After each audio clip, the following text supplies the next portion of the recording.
Today, I would like us to think about pacifism. Pacifists have one key belief. This is that war and violence cannot be justified. People are pacifists mostly because of one or more of the following reasons. They believe that the root cause of violence should be found and dealt with before war breaks out. They believe that life needs to be preserved and war is not the answer. And finally, they believe that using force leads to more problems than it solves. There are many different types of pacifism, and these are discussed below. Absolute pacifism.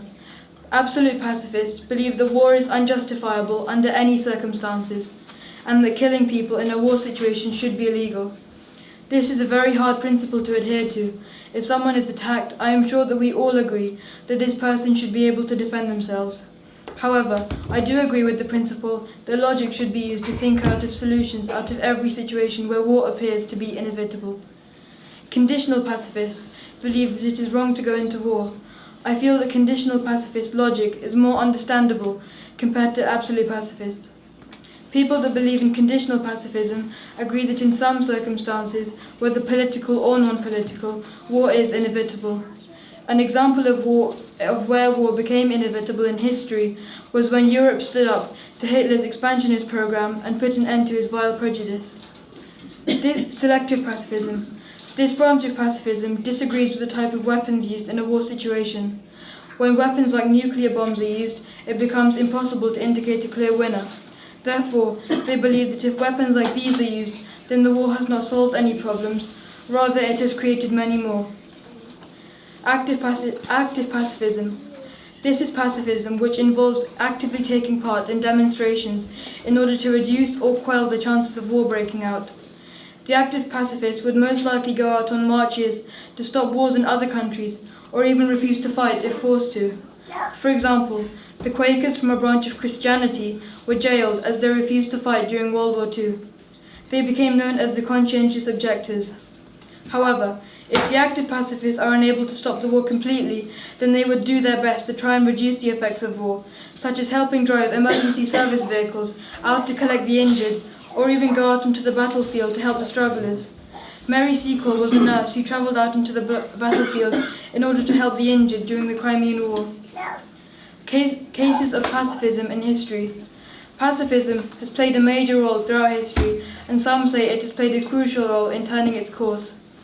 Martin Luther King became a very influential pacifist as he actively promoted the use of non-violence. Martin Luther King was an active pacifist, and he succeeded in having a profound effect upon the whole of the USA. His most famous speech is "I Have a Dream," in which he states, "I have a dream that my 4 little children will one day live in a nation where they will not be judged by the color of their skin, but by the content of their character."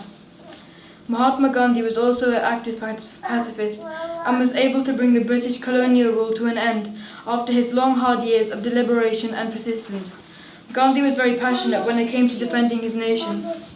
Mahatma Gandhi was famous for his non-violent strategies, such as the Salt March in India, which was the first step in encouraging the boycotting of British goods, and encouraged the Indians to buy from their own people and make their own clothes, and thus become self-sufficient.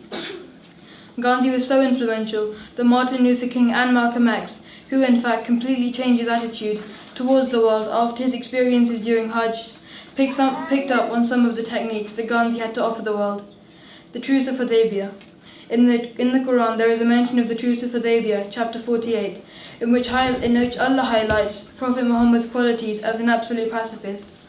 While the peace treaty lasted, people began to value Islam, and the spirit began to spread throughout Arabia. Prophet Muhammad could have argued with the Quraysh as they presented him with conditions that were a disadvantage to the Muslims during the truce. However, he did not take this step. Instead, he confronted the enemy without the use of a sword. And as he wanted peace, he accepted these terms without a second look. Prophet Muhammad insisted that peace is always the answer and bloodshed should be avoided at all costs. As it says in the Quran, chapter 5, verse 35, "If anyone slew a person, it would be like he killed the whole of humanity, and if a person saved someone, then it would be like he saved the whole of humanity." The lesson to draw is that in adversity, if you stay calm, there is always a method of logic to confront any situation, and the immediate reaction should not be to reach for a sword. Thank you. Jazakallah.